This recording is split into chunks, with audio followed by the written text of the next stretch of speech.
QuotesandArticles.com presents 7 Core Lessons from Rich Dad, Poor Dad by Robert Kiyosaki. Rich Dad, Poor Dad has sold more than 27 million copies worldwide. It has been translated into 51 languages and is available in 109 countries. Lesson number 1. Don't work for money. Make money work for you. The poor and the middle class work for money. The rich have money work for them. Learn this lesson and you won't spend your life blaming a job, low pay, or your boss for your problems. Fear motivates people to accept low-paying jobs as they want to feel secure. Fear of not being able to pay their bills, their mortgage, and fear of not having enough. So, it's easier to learn to work for money with this kind of motivation.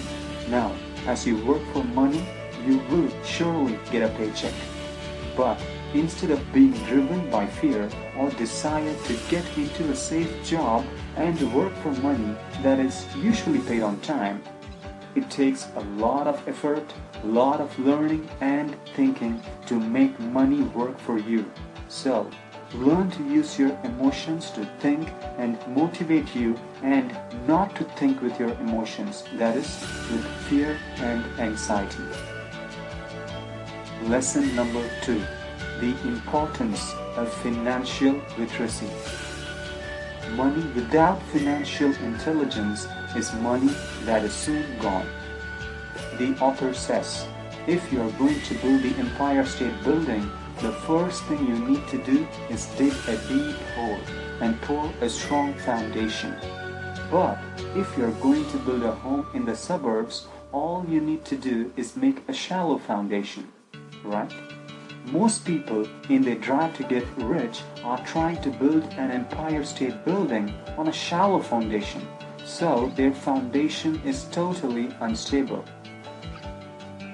The first rule to financial literacy is you must know the difference between an asset and a liability, and buy assets. An asset puts money in your pocket. A liability takes money out of your pocket. The rich acquire assets, and the poor and middle class acquire liabilities. If you want to be rich, simply spend your life buying assets. If you want to be poor or middle class, spend your life buying liabilities. I know you do not want to be on this side.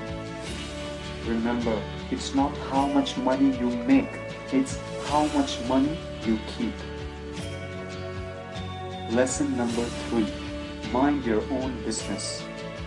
The rich focus on their asset columns while everyone else focuses on their income statements.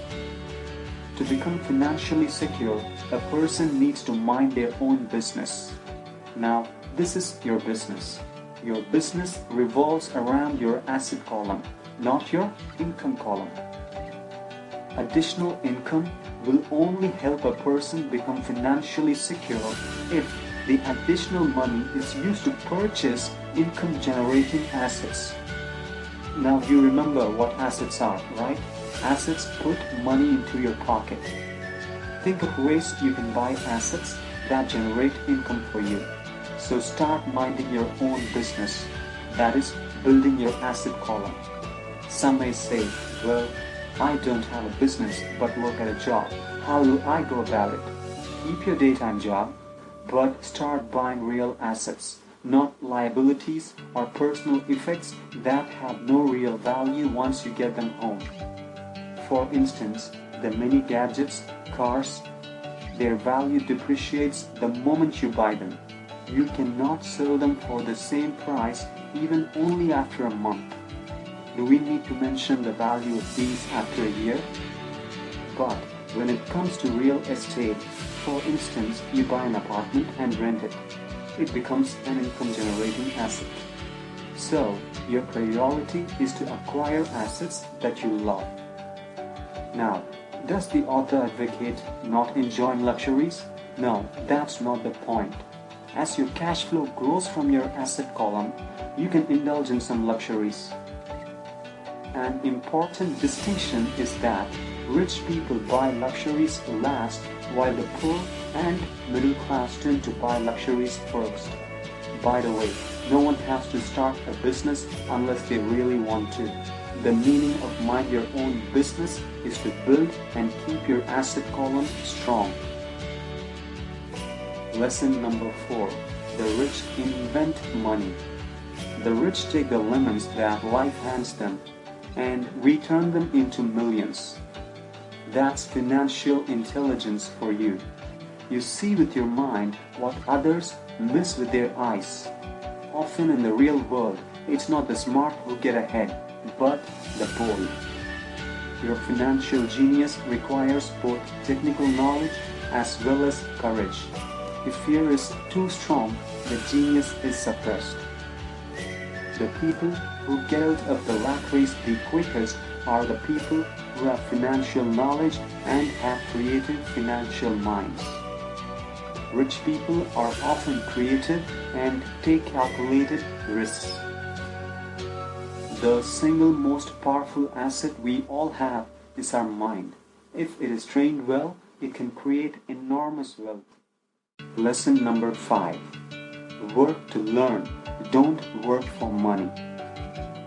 Seek work for what you will learn from that job rather than how much you will earn from it.